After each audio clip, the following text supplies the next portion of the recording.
Assalamualaikum warahmatullahi wabarakatuh. Hari ini podcast Ruang Tahu berbeda dengan podcast sebelumnya yang dilakukan di studio. Hari ini telah hadir bersama saya Kapolres Parigi Motong, AKBP Jawaban Reangan Seksual, FH, SIK, MH, MTR SO. Selamat pagi Pak Kapolres. Pagi, selamat pagi. Yang menarik detailnya susah disebut Pak. Aduh, baru yang menariknya untuk pemirsa di rumah, satu-satunya Kapolres Parigi Motong yang memiliki titel Magister Terapan Strategi Operasi Udara. Ya. Jadi kita lebih ke profilnya Pak Kapolres dulu. Ya. Kita ini di Parigi Motong masih banyak masyarakat yang belum kenal siapa sih Pak Jopan sebenarnya ini.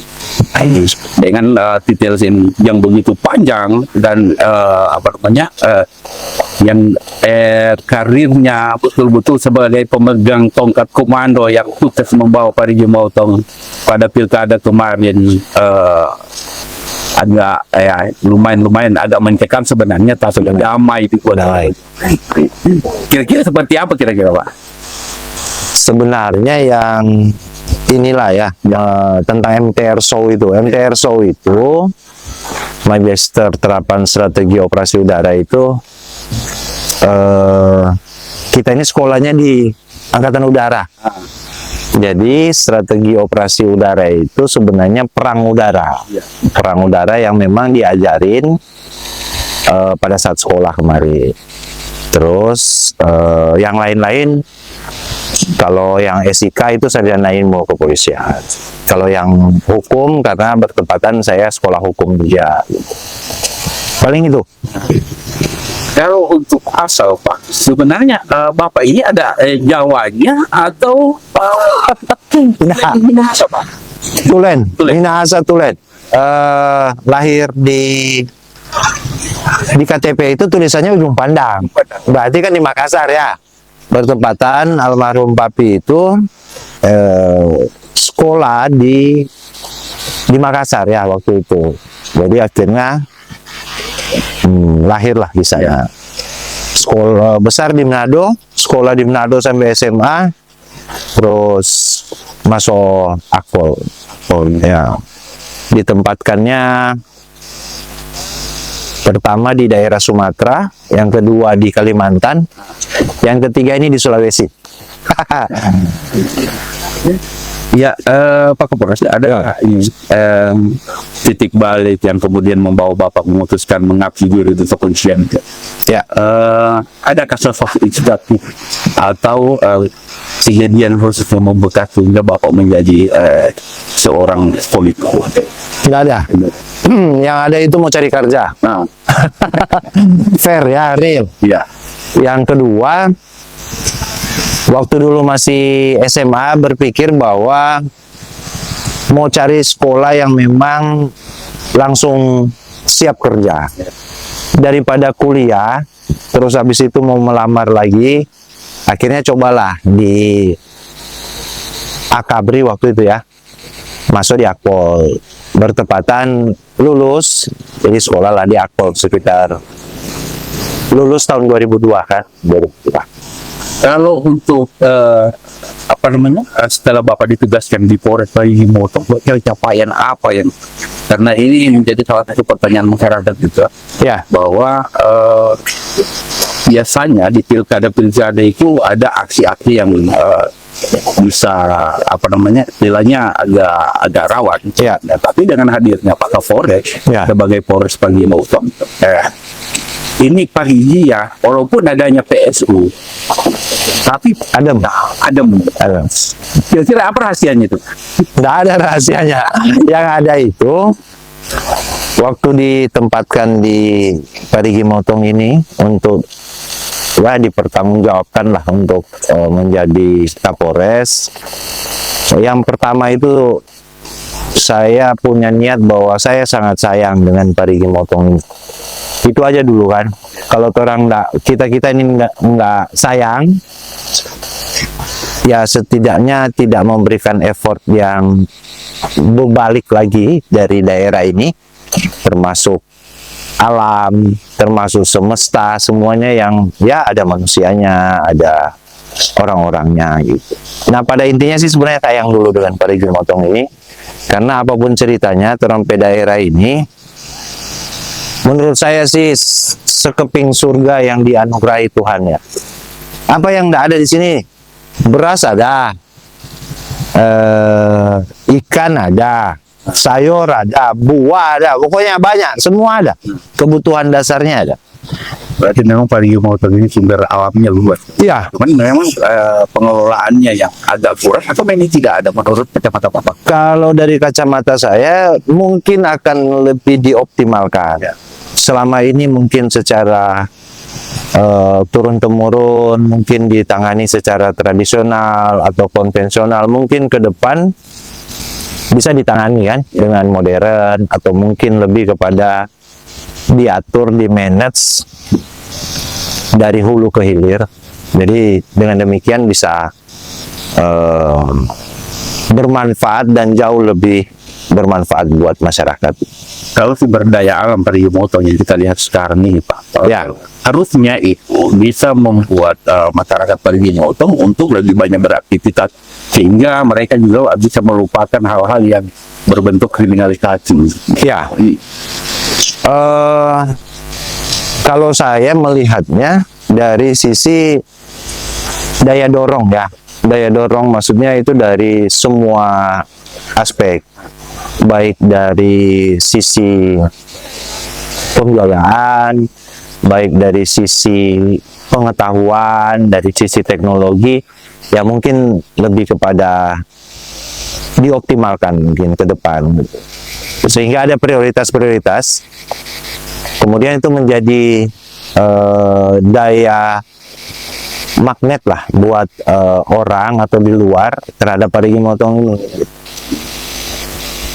Ini juga Pak, kalau dalam kriminalitas yang ditemukan, kira-kira apa yang paling diwaspadai untuk Parigi Motong?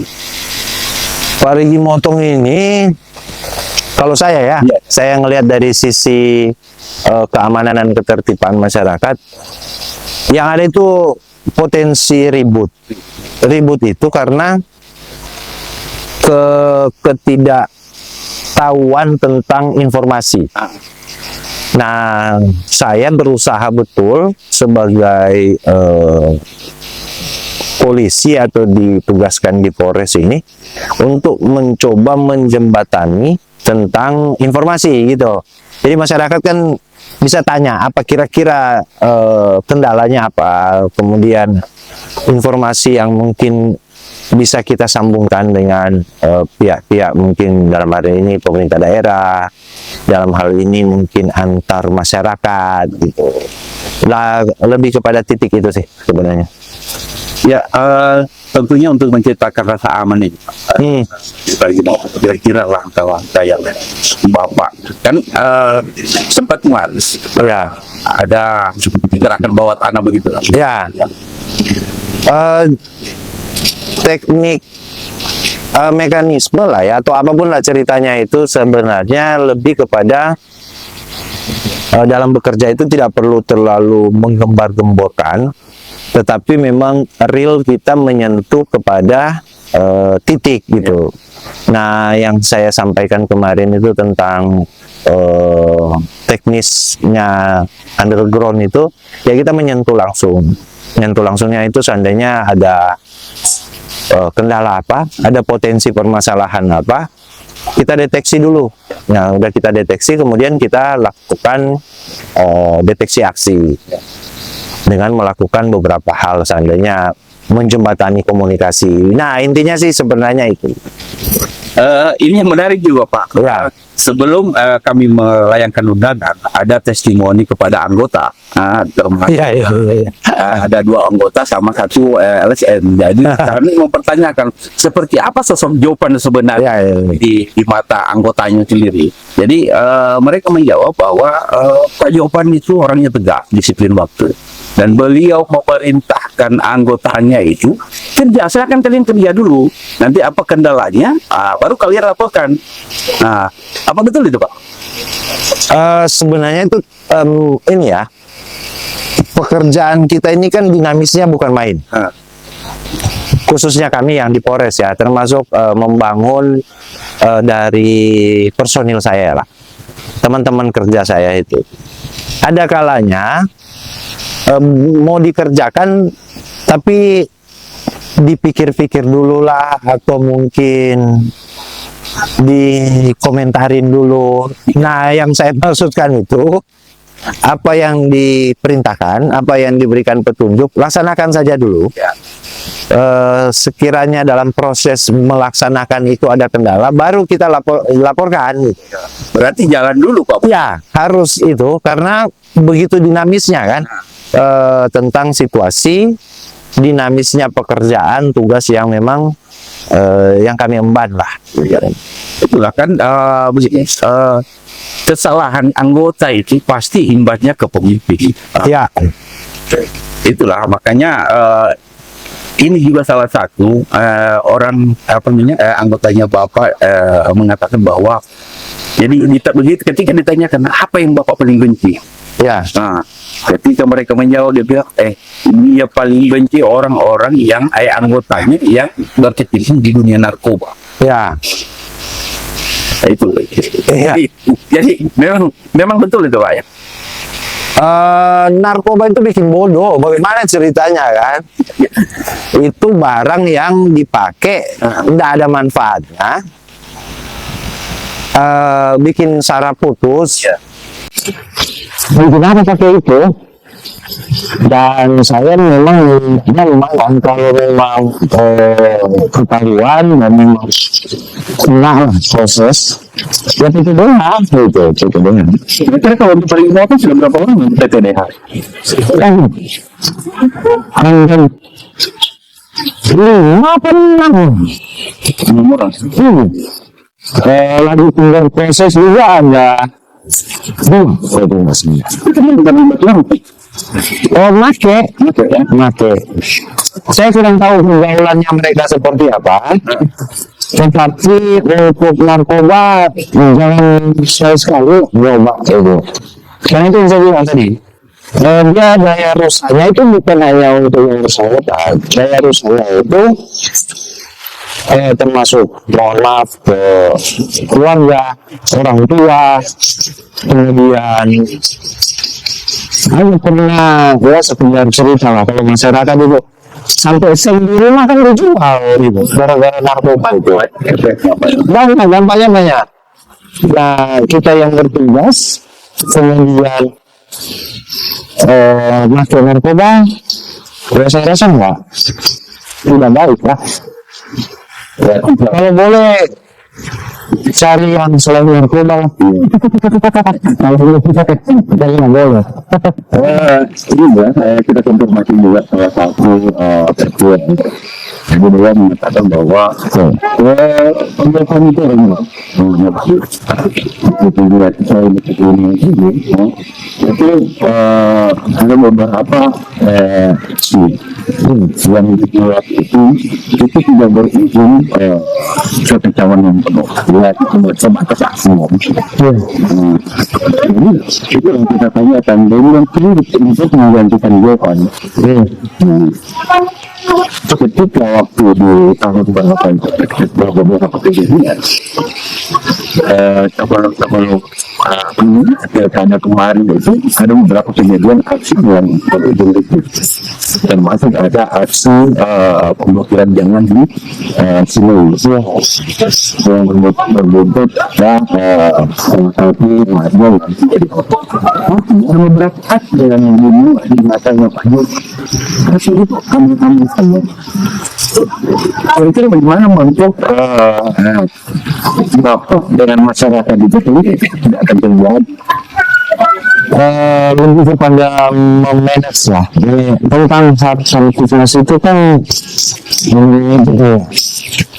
untuk penyampaian unjuk rasa dan lain-lain tidak ada larangan, tetapi apa hal yang disampaikan itu yang terjadi itu yang dikomunikasikan kan. Pada saat kita komunikasi ternyata ada hal yang perlu mereka tahu atau mungkin memang belum dapat informasi, itu yang kita temukan.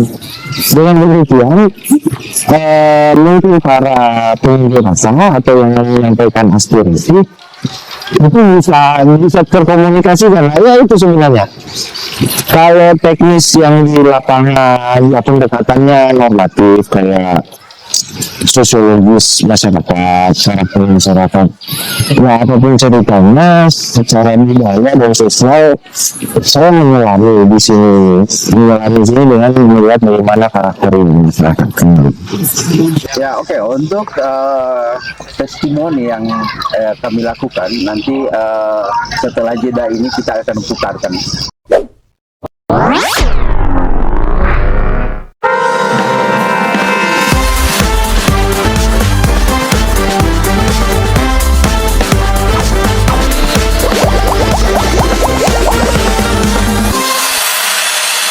Assalamualaikum Pak Samsul. Waalaikumsalam. Aduh, alhamdulillah.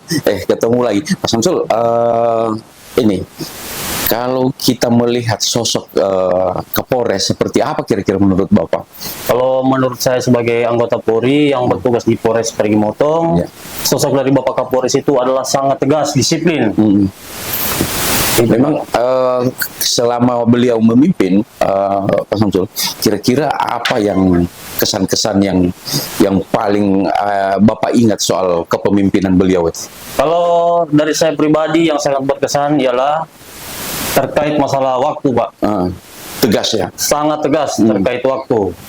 Kira-kira apa yang di-warning untuk anggota itu sendiri? Kalau untuk warning, kita sebagai anggota Polri selalu diberikan penekanan untuk tidak terlibat dengan peredaran narkoba dan hal-hal yang melanggar, aturan ya. Tapi memang disiplinnya beliau sangat disiplin. Disiplin ya Pak. Kira-kira kalau beliau tinggalkan Parigi Motong, kira-kira apa kenangan yang Pak Samsul paling ingat selama beliau memimpin itu? Kalau untuk saya pribadi adalah dalam hal menggunakan waktu, Pak. Penggunaan waktu itu sangat efisien sekali. Efisien ya. Jadi pantas soal kebersihan di Polres Parigi Motong, baik di Polres maupun di Polsek sangat ditekankan sekali. Kira-kira harapannya Pak Samsul untuk Pak Kapolres? Kalau untuk saya sebagai anggota, harapan saya untuk Bapak Kapolres semoga sehat-sehat selalu dan sukses selalu. Oke, siap. Terima kasih banyak. Terima kasih. Saat ini saya berada di pos polisi di Horizon. Kali ini saya akan menanyakan soal kepemimpinan Kapolres Parigi Motong. Ya, boleh kita tanyakan.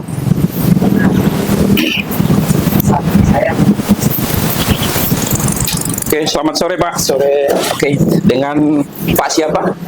Ketut Suarsana. Oh, Ketut Suarsana. Pak, ini Kapolres Parigi Motong ini kan tidak lama lagi akan bergeser. Kira-kira sosok beliau itu seperti apa dalam melakukan kepemimpinan itu? Kalau menurut saya Pak ya, selama beliau memimpin di Polres Parigi Motong, beliau sangat bagus mengajarkan anggota untuk disiplin, melaksanakan tugas sesuai dengan apa yang sudah diembankan oleh negara itu pada, dan beliau membimbing kita untuk belajar dewasa. Arahkan kita agar memberikan pelayanan kepada masyarakat. Terus beliau juga sebagai pemimpin yang baik sama anggota, dan apa yang menjadi keluhan untuk disampaikan langsung sama beliau. Begitu ya. Berarti memang kedisiplinannya beliau itu memang kental ya Pak? Iya, memang disiplin yang dituntut untuk kita sama anggota. Kira-kira kalau beliau mau bergeser nanti, apa kira-kira kenangan yang paling yang diingat oleh Bapak dari Pak Kapolres? Beliau selama menjadi sini membangun dari Polres ini Pak. Ya. Bangun Polres, ditata lebih bagus lagi.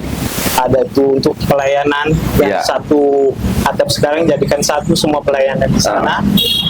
Nah, gitu, dan permudah pelayanan kepada masyarakat. Ya, kira-kira kalau harapannya untuk Kapolres ke depan, apakah ada tidak kerinduan nanti ketika beliau tinggalkan nanti? Ya, harapannya sih untuk semoga beliau bisa sukses lah Iya. karirnya ke depan. Ya, oke, terima kasih banyak Pak. Ya, sama-sama.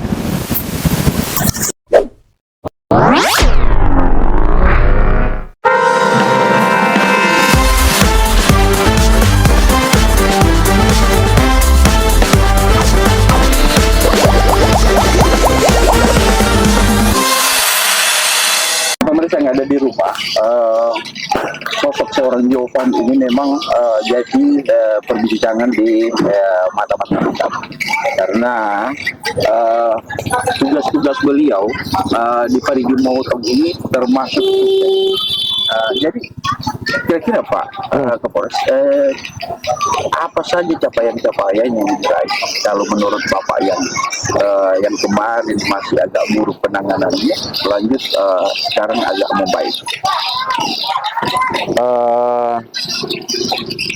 Kan ada kegiatan Harkam Tikmas. Ya. Harkam Tikmas itu pemeliharaan keamanan dan ketertiban masyarakat. Kemudian ada penegakan hukum. Sesuai yang disampaikan Pak Kapolda bahwa penegakan hukum itu ultimum remedium. Ultimum remedium itu langkah terakhir yang dilakukan. Untuk di Parigi Motong ini saya berusaha betul untuk Harkam Tikmas ini dilakukan dengan secara komprehensif. Komprehensif itu berarti sinergi ya, sinergisitas antar seluruh instansi pemerintah, mungkin lembaga yang lain, termasuk masyarakat. Jadi saya pikir itulah yang menjadi modal yang luar biasa sehingga situasi sampai saat ini kondusif. Walaupun nanti kita akan menghadapi pemungutan suara ulang. Di pilkada kemarin walaupun ada riak-riak tetapi kondusif gitu. Proses belajar lah buat kita semua bahwa Harkam Tikmas itu memang secara sinergi kita harus sama-sama, termasuk pelibatan para tokoh masyarakat, tokoh agama, tokoh adat, tokoh pemuda, tokoh-tokoh lainnya lah, tokoh perempuan, seperti itu. Kalau di pilkada kemarin itu Bapak termasuk sukses menjalankan tugas sehingga ada rasa aman. Tapi ini pas ada PSI, ada riak-riak termasuk itu berita-berita hoax. Ya. Kira-kira seperti apa nanti langkahnya Bapak ke depan untuk menangani hal tersebut? Di berita hoax itu ada patroli cyber. Patroli cyber itu untuk mendetek awal tentang potensi permasalahan. Nah, di dalam media ruang maya ya, itu kan masyarakat kadang kalau memang berkomentar itu kan kita tidak tahu ekspresinya apa, emosinya apa, kemudian mimik mukanya apa kan gitu. Nah kita pasti kalau memang itu bukan akun yang fake gitu dalam artian ya kita coba komunikasi apa kira-kira yang mungkin bisa tersambungkan lah sehingga situasinya kondusif. Dilala saya monitor di patroli cyber masih dalam batas-batas kewajarannya. Dalam artian ya namanya penyampaian pendapat melalui media sosial kan dipersilahkan karena memang beruang itu kan untuk menyampaikan. Ya kan memang di era digital ya. Itu yang paling diwaspadai berita hoax termasuk ujaran kebencian. Ya. Kira-kira kalau untuk menindak pelanggaran seperti ini, kira-kira seperti apa langkahnya Polres ini? Jika ada yang melaporkan, berarti kita memproses gitu. Tetapi memproses itu kan ada beberapa tahapan kan, mulai dari masih bisa dikomunikasikan, dalam artian apakah masih bisa dimediasi atau mungkin tahap awalnya dihapus statement atau lain-lain yang mengarah kepada, sebenarnya yang mengarah yang paling fatal itu adalah SARA. Nah, SARA ini kan untuk sekarang ini saya melihatnya tidak gitu, tetapi dia lebih kepada mungkin kebencian atau ujaran kebencian atau penyampaian pendapatnya itu karena figur yang disukai ya. Kalau hubungannya dengan PSU kan, oh ini kita pe orang ini bagus, ini jelek gitu kan, paling itu. Berarti lebih apa namanya, mendalam lagi rasa cintanya untuk apa namanya, kandidatnya itu. Ya, hubungannya dengan mungkin para calon ya. Gitu. Jadi ada bagus juga nih, ada yang berita yang menarik soal di pilkada kemarin itu, katanya Bapak sukses apa namanya, memberikan anggota sebagai apa namanya itu kalau dibilang Reward ya. reward ya, untuk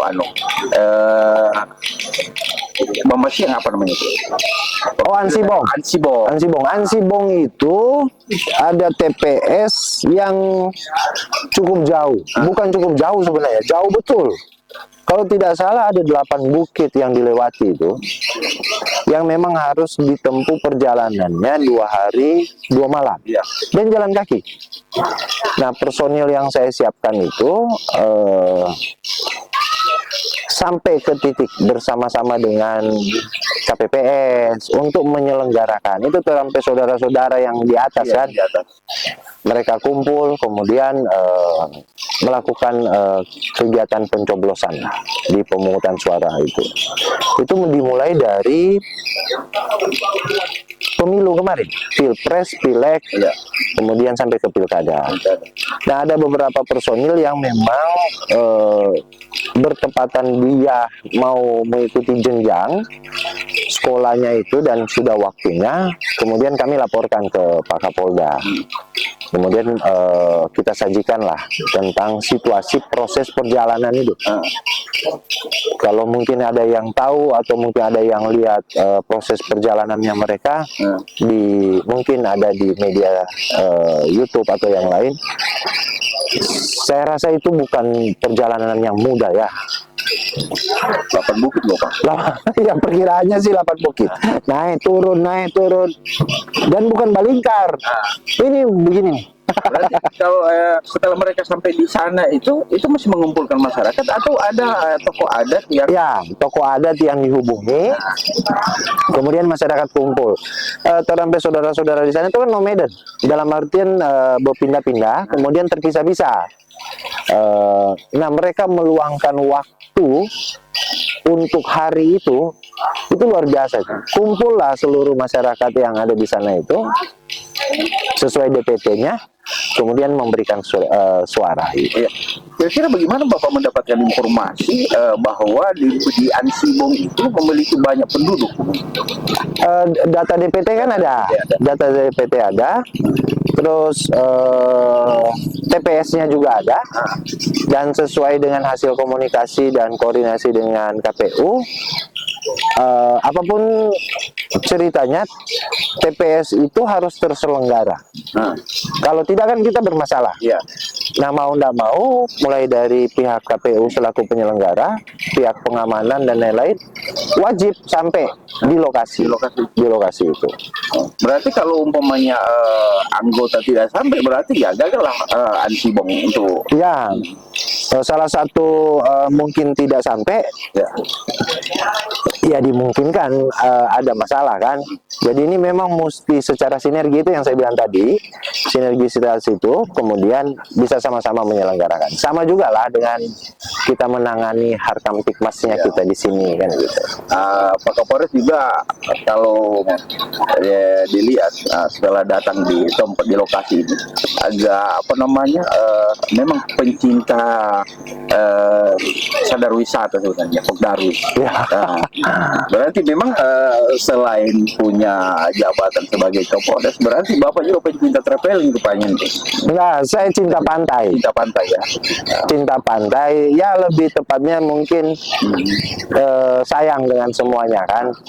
Nah, saya melihat Parigi Motong ini di 512 km pesisir itu adalah pantai. Langkah awal yang sedikit berpikirlah bahwa kalau bisa dan harus bisa, pantai ini jangan dijadikan belakang. Ya. Biasa kan orang bercerita kan, ayo orang ke belakang. Kalau bisa orang pe pantai ini jadi muka juga, depan juga. Jadi orang pe pantai ini, orang pe daerah ini ada dua depan, ada dua muka, muka jalan, sama buka pantai. Muka pantai. Ya, Untuk lebih merefresh otak lagi kayaknya Pak, kalau. ya apa ya? Biar orang sayang dengan pantai itu. Mungkin jangan dijaga kebersihannya, dijaga semuanya. Teluk Tomini ini, kalau menurut saya sih, ini menurut saya ya, teluk yang terperawan loh di Indonesia ini. Kenapa? Karena tidak ada aktivitas yang berlebihan, ya normal kegiatan masyarakat saja gitu. Ya, kira-kira kalau untuk melihat kondisi seperti ini, kira-kira apa yang menjadi harapannya Bapak ke paling tidak ke PJ lah. Harapannya nanti kita sama-sama dengan masyarakat untuk membangun rasa apa ya, rasa memiliki lah terhadap alam ini, dengan cara salah satunya jangan buang sampah sembarangan. Karena plastik, khususnya plastik ya, daya urainya waduh puluhan tahun, mungkin ratusan tahun mungkin.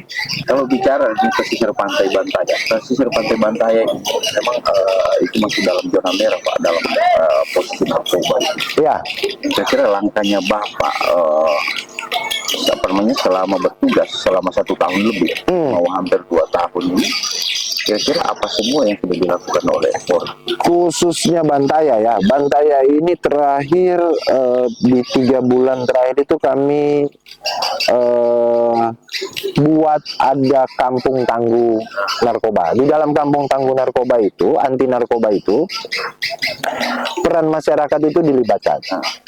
Dalam artian sebenarnya di Kelurahan Bantaya ini masyarakat itu sangat peduli, sangat peduli. Nah, tingkat kepedulian itu yang bisa menjadi hal yang begitu baik, kita bersinergi. Nah, dari sisi pemerintah daerah, Pak Lurah, kemudian tokoh-tokoh masyarakat, kalau saya lebih kepada mengoptimalkan peran-peran atas sosial. Peran atas sosial ini sebenarnya di tingkatan kita itu, khususnya mungkin di kelurahan atau di desa, ada tokoh-tokoh. Nah, dilibatkan itu. Dengan demikian mungkin ada tokoh masyarakat, ada tokoh adat, ada tokoh agama, yang lebih kepada mengoptimalkan. Mungkin siapa tahu sebelum-sebelumnya cuek, ayo kita sama-sama nangani. Karena penegakan hukum itu tanpa peran serta dari masyarakat itu nggak ada artinya. Sehingga mudah-mudahan ke depan kita bisa menangani lah tentang narkoba ini jauh lebih efektif dan efisien. Oke, untuk membahas persoalan narkoba yang ada di Kelurahan Bantaya ini, masih Kapolres Parigi Motong akan mampu mengatasinya selama tinggal beberapa waktu ini. Ya. Oke, setelah pesan-pesan berikut ini.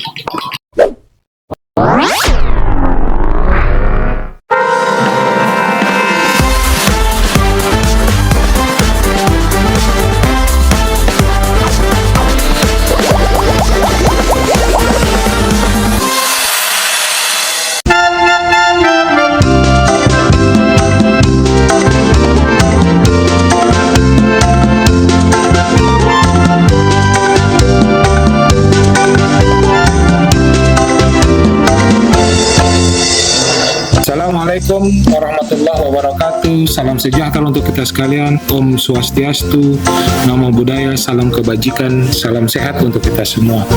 Saya Richard Arnaldo, PJ Bupati Kabupaten Parigi Motong. Atas nama pemerintah daerah mengucapkan selamat hari ulang tahun ke-23 Kabupaten Parigi Motong tahun 2025. Dengan penuh rasa syukur dan bangga, mari kita maknai dan rayakan hari bersejarah ini dengan semangat kebersamaan dan tekad yang kuat. Dengan mengangkat tema Bersama Kita Kuat, semangat kebersamaan ini diharapkan dapat merajut harmoni dalam bingkai persatuan dan membawa Parigi Motong mencapai masa depan yang gemilang, serta mengingat bahwa kekuatan kita terletak pada persatuan dan kerukunan serta semangat gotong royong. Tentunya hal ini harus terus kita pupuk dan pelihara untuk diwariskan kepada generasi penerus dalam menjaga kemajemukan dan toleransi di tengah-tengah perbedaan yang ada. Mari kita jadikan momentum ini sebagai tonggak untuk terus bersinergi sebagai kekuatan besar membangun Parigi Motong yang kita cintai menjadi yang lebih maju, sejahtera, dan berdaya saing. Terima kasih kepada seluruh elemen masyarakat atas dukungan yang telah diberikan demi kemajuan daerah yang sama-sama kita cintai ini. Dirgahayu Kabupaten Parigi Motong, bersama kita kuat. Sekian dan terima kasih. Billahi taufiq wal hidayah. Assalamualaikum warahmatullahi wabarakatuh. Salam sejahtera untuk kita sekalian. Om Santi Santi Santi Om.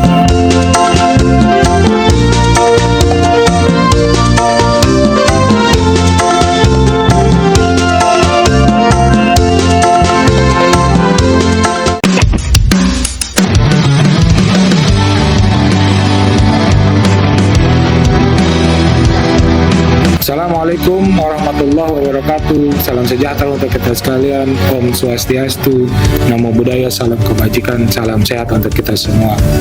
Saya Richard Arnaldo, PJ Bupati Kabupaten Parigi Motong, menghimbau kepada seluruh masyarakat Kabupaten Parigi Motong. Mari kita sukseskan PSU Pilkada Kabupaten Parigi Motong tanggal 16 April 2025 dengan menggunakan hak pilih kita, dan kita buktikan bahwa kabupaten kita menjadi kabupaten yang aman, damai, tertib, dan nyaman, dan kita bisa menjaga ketertiban bagi daerah kita yang kita cintai. Saya menghimbau kepada seluruh masyarakat untuk saling menghormati, saling menghargai. Berbeda pilihan itu hal yang biasa. Kita niatkan untuk menjaga daerah kita dengan sebaik-baiknya.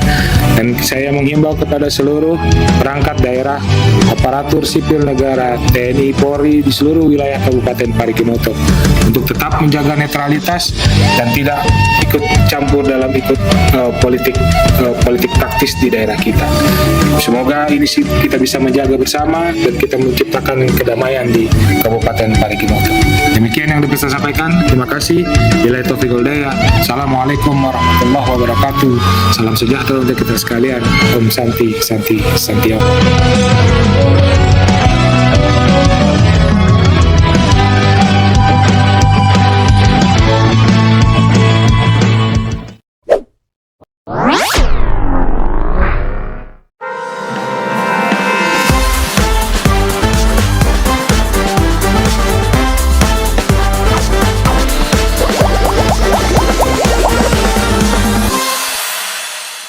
Masih dengan saya Tommy Noho dalam tema 1 jam bersama Kapolres Parigi Motong.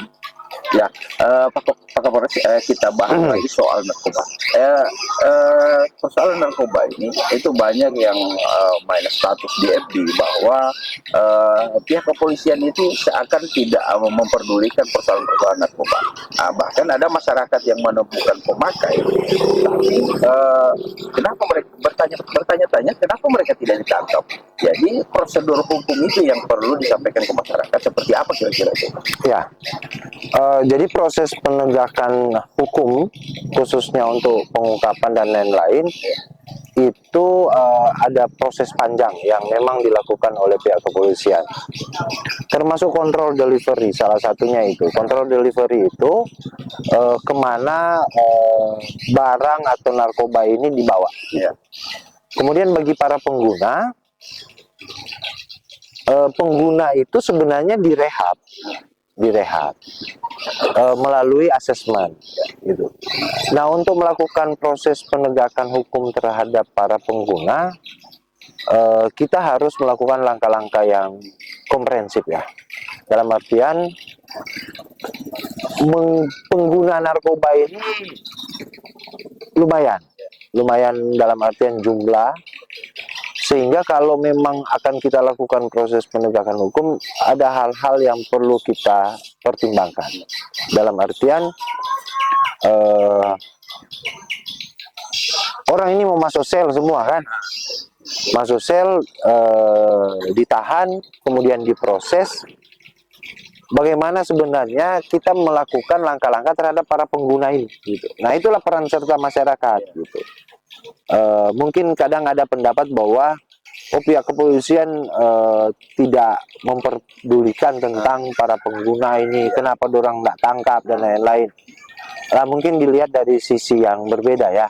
Karena kalau kami melihatnya dari sisi yang lebih luas gitu, lebih komprehensif untuk menangani itu. Di kita ada puskesmas kita itu ada dokter yang memang menangani tentang hal tersebut. Kalau memang ada keluarga yang anaknya mungkin atau saudaranya yang mungkin sudah tahu bahwa dia menggunakan, coba direhab. Dengan demikian bukan berarti proses pendekatannya itu harus dengan menangkap, kemudian menahan. Nah, itu mungkin penting dalam rangka mungkin masyarakat mungkin bisa mengetahui lah tentang hal tersebut. Iya, setiap kali ada beberapa laporan itu, dia itu pemakai, kan pernah dapat. Tapi kenapa tidak ditangkap? Hanya prosedur hukum itu yang barangkali belum diketahui oleh masyarakat. Ya, pemakai ini kan kita harus tes urin. Ya. Kemudian kita melihat bagaimana barang buktinya dan lain-lain. Nah, itu kan ada proses memang untuk memenuhi unsur pasal. Nah, unsur pasal ini kalau pada saat mungkin secara teknis kita hanya mungkin mengetahui, oh ya si A ini menggunakan, ya mungkin kita tes urin. Nah, pada saat tes urin itu rehab, ya. Gitu dia direhab. Begitu dia. Kalau untuk rehabnya itu apakah dari masyarakat sendiri? Ada rehab mandiri, ada rehab yang memang ditangani oleh negara melalui BNN. Nah, itu butuh asesmen.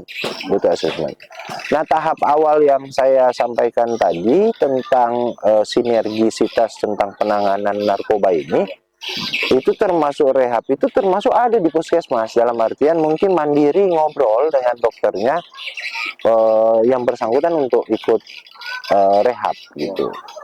Dengan demikian masyarakat yang mungkin punya saudara yang mungkin terlibat atau menyalahgunakan tentang narkoba itu bisa apa namanya ya, bisa melaksanakan rehab itulah. Kalau itu memang ada kerjasama antara puskesmas sama pihak kepolisian? Ada. Ini yang saya bilang tadi, ada kampung tangguh anti narkoba, jadi dia komprehensif. Ada dari puskesmas, karena itu dinas kesehatan. Kemudian dari masyarakat ada, dari tokoh agama mungkin masjid di sini juga ada, kemudian tokoh masyarakat juga ada. Ya kita sama-sama kan itu. Karena kalau memang cuma tertuju kepada salah satu contoh pihak kepolisian, kalau dibilang mampu, mungkin hari-hari kita ngurusin itu, orang saudara semua ini masuk sel nanti kan gitu. Ya, kira-kira Pak Kapolres, kalau untuk deretan pemakai narkoba yang sudah sempat dieksekusi oleh pihak kepolisian, ya, itu sudah berapa jumlahnya? Kalau jumlahnya banyak, karena yang saya tahu nih, yang saya lakukan penegakan hukum untuk narkoba, 70% yang ada di rutan saya itu narkoba. Narkoba. Bisa dibayangkan kan itu. Nah, mungkin bisa dicek di LP, mungkin lebih dari 60% itu narkoba. Nah, itu memang mesti kita tangani komprehensif memang. Berarti kalau untuk kriminalisasi apa yang kalau untuk seluruh belakang orang kriminalisasi yang paling banyak itu sudah narkoba atau tidak ada kriminalisasi yang lain? Kriminalitas kita, Nah, kriminalitas narkoba. narkoba saja. Narkoba. Kalau- Kalau yang lain itu orang bakal lain. Terus konvensionalnya pencurian, pencurian tabung gas, pencurian rumah, seandainya apa barang-barang yang lain. Tapi tingkatannya nggak banyak. Sebenarnya jauh benar-benar kondusif lah ya Iya. dengan kegiatan mungkin masyarakat lah. Kalau dibanding kemarin Pak, sebelum Bapak masuk ke menjadi apa namanya pemimpin di Polres Parigi Motong, kira-kira separah apa sebelumnya atau yang sekarang ini meningkat apa malah menurun Pak? Jadi gini, kejadian tindak pidana ada beberapa hal yang kita tangani. Dalam artian dibilang meningkat, tidak. Kenapa saya bilang begitu? Tetapi dari kualitasnya menurun, kuantitasnya mungkin meningkat. Kenapa? Karena hubungannya dengan tindak pidana. Contoh tindak pidana yang curi tabung. Ya. Ini kan kerjaannya kenakalan remaja. Nah kita dapat tabungnya, kembalikan, kemudian remajanya kita buat pernyataan, kembalikan kepada keluarga untuk dibina gitu. Ya. Ini yang lucu juga Pak, memang persoalan narkoba ini agak berat, Nah, orang semua menghalalkan segala cara, termasuk mencuri ayam Pak. Yang jadi persoalan ketika dia mencuri ayam, begitu kita laporkan ke Polsek atau ke Polres, itu tidak masuk dalam pidana. Ya, Masyarakat bertanya-tanya itu Pak soal itu. jadi penanganan perkara pidana itu ada surat edaran Mahkamah Agung. Kerugian di bawah 2,5 juta. Kalau kerugian tidak di bawah 2,5 juta, tidak bisa ditangani kita. Dalam artian kan gini, dibutuhkan peran masyarakat untuk menjaga barang-barangnya. Barang-barangnya dijaga. Mungkin mohon maaf, kalau ada ayam ya jangan lupa dikandangi, kemudian dijaga juga, dirawat gitulah. Ya, untuk itu.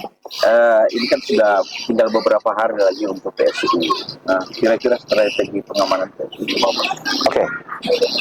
Pengamanan pemungutan suara ulang di 818 TPS di seluruh wilayah kabupaten, di 23 kecamatan, 278 desa, 5 kelurahan. Tersebarnya ada 818 TPS. Personil yang kita siapkan ready to use, siap digunakan. Beberapa tahapan langkah sudah kita lakukan, termasuk penyiapan personil, penyiapan sarana prasarana, penyiapan metode yang akan dilakukan untuk kegiatan pengamanan. Kemudian sudah dilatihkan, kemarin saya baru latihan juga untuk pengendalian massa, kemudian sistem kota, sistem pengamanan kota, kemudian cara bertindak. Nah, personil-personilnya saya itu sama seperti pilkada kemarin, siap. Kemudian kita akan meminta bantuan dari Polda, 2 SSK Brimob, ditambah dengan sekitar 150 personil Poldanya. Kira-kira untuk saat ini sudah ada titik rawan yang sudah diketahui atau sudah terdeteksi? Sebenarnya daerah rawan kita itu khusus TPS ya, itu karena jauh saja. Dalam artian sangat rawan ini ada 3 lokasi untuk sementara waktu ini. Di mana? Ansibo, terus di Salubanga, sama di wilayah Baina. Karena jarak tempuh aja, jarak tempuh dan memang waktu tempuh yang luar biasa lah. Kalau memang kalau untuk soal keamanan, kalau kualitas pajokan memang sudah lumayan diketahui oleh masyarakat karena terbukti di pilkades kemarin itu termasuk pemilihan kepala desa terbesar. Ya. Itu perbandingannya satu kabupaten Bang. Ya, satu kabupaten Balut. Ya. Jadi 53 desa yang lagi berproses pilkades di akhir 2023 itu DPT-nya itu kalau tidak salah 60 ribuan. Kalau di total ya. Dan itu hampir mirip dengan DPT-nya Bangkai Laut. Kira-kira untuk titik kerawanannya, yang mana yang paling rawan Pak? Antara pilkades sama pileg dan pilkada ini? Sebenarnya pilkades. Pilkades ya? Sebenarnya pilkades. Karena pilkades itu kan di lingkungan terkecil ya. Iya. Di mana kesehariannya para masyarakat ini baku dapat ketemu ya kan. Kemudian terpisahkan dengan pilihan gitu. Nah, untuk mengembalikan kembali situasinya itu memang butuh proses pasca pilkadesnya gitu. Kira-kira strategi yang diberikan oleh Pak Joko sendiri terhadap anggota, karena begini, setiap desa itu beda sebenarnya, karena perbedaannya setiap kandidat itu mereka itu bersaudara semua. Iya, sebenarnya itu yang paling sulit untuk itu sulit. Pada intinya setelah ada yang terpilih, saya berharap untuk mengayominya semua. Tidak bisa parsial. Oh ini karena yang Pak pilih ini yang mau mesti diurus. Nggak bisa. Semuanya harus diurus. Ya namanya pemimpin kan. Walaupun dia di skup yang kita bicarakan ini pilkades, dia wajib mengurusin semuanya gitu. Ini memang kayaknya kalau Bapak berpindah dari Polres Parigimoto, ini memang kerinduannya masyarakat ini agak berbeda karena posisi untuk sekarang kalau Kelurahan Bantaya ini termasuk memang sering rawat sekali kalau untuk kenakalan remaja. Tapi ya alhamdulillah dalam kondisi Bapak memimpin untuk titik kerawanan Kelurahan Bantaya termasuk anak-anak muda itu agak memang sudah teratasi oleh Polsek sendiri, sudah bisa diatasi. Jadi harapan kami juga untuk Kapolres yang baru nanti memang agak sulit untuk memperbaiki yang sudah bagus. Itulah nanti pesan-pesannya masyarakat kepada Pak Kapolres. Itulah jangan lupakan Parigi Motong. Wah enggak. Saya sangat sayang dengan Parigi Motong ini. Boleh dikatakan juga hidup di sini hampir mau 2 tahun, minum air di sini, makan ikan di sini, beras di sini, dan menjadi daging buat saya kan gitu, bisa membantu kehidupan saya. Ya saya nggak pernah mungkin saya terlalu sayang dengan daerah ini. Cuman yang mungkin masyarakat mesti harus sayang lah dengan orang daerah ini. Karena memang itu dibutuhkan memang pemimpin yang bisa bermenyapa masyarakat. Memang kadang juga masyarakat bertanya bahwa Kapolres ini memang orangnya seperti apa. Padahal istilah gerakan bawah tanah itulah yang mendekatkan kepada masyarakat sehingga sampai Parigi Motong ini bisa aman. Termasuk kedisiplinnya Bapak dalam memberikan tugas kepada anggota. Kalau harapannya Bapak nanti ke depan untuk anggota-anggota yang bisa yang ditinggalkan, apa kira-kira yang bisa dititipkan, ilmu yang dititipkan bagi mereka? Untuk personil Polres saya terlalu yakin mereka bisa bertugas dengan baik. Itu saja sih sebenarnya yang tidak pernah saya meragukan tentang pelaksanaan tugas. Saya rasa ke depan mereka akan jauh lebih hebat, jauh lebih optimal. Apapun ceritanya, kita semua ini bertugas untuk masyarakat. Untuk masyarakat. Nah, niatan pertama kali itu kita mesti sayang dulu dengan masyarakat. Sayang dulu dengan daerah yang tempat kita bertugas. Nah, saya rasa teman-teman saya di kantor itu, seluruh personil bisa melakukan itu. Jadi itu yang harapan terakhir nanti untuk masyarakat yang apa kira-kira yang Bapak sampaikan agar masyarakat juga bisa termotivasi bahwa jangan ada hal-hal yang yang membuat keributan di masa PSU ini. Ya, marilah kita sama-sama menjaga situasi ini, kondusivitas masyarakat. Kalau memang ada yang mungkin terkendala komunikasi, ngomong sama saya, ngomong sama anggota saya pasti akan laporan sama saya. Dengan demikian tidak pusing sendiri. Mungkin kita bisa sama-sama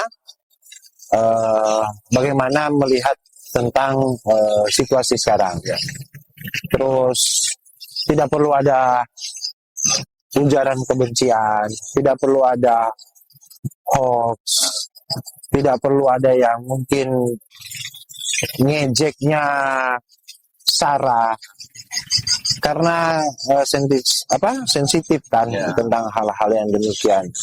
Apalagi orang semua ini kan masih bersaudara satu kabupaten, kemudian bisa ke depan akan lebih maju lah Kabupaten Parigi Motong. Ya, setelah bergeser dari Polres Parigi Motong, kira-kira apa jabatan apa di Polda? Oke, kemarin saya dapat telegram dari Mabes Polri menjadi Wadir Samapta. Wadir Samapta itu menangani tentang tugas kepolisian terbuka. Nah, dalam artian dapat posisi wakil direktur yang memang menangani kegiatan kepolisian yang sehari-hari. Contoh mungkin kerja wali, pengaturan, penjagaan, pengawalan, dan lain-lain. Pengamanan lah. Ya, berarti memang betul karena situasi Parigi Motong yang lagi kondusif, sehingga Bapak barangkali sudah bilang cocok inilah jadi wadir lah. Ya namanya tugas apapun itu tetap kita laksanakan. Ya, siap. Ya.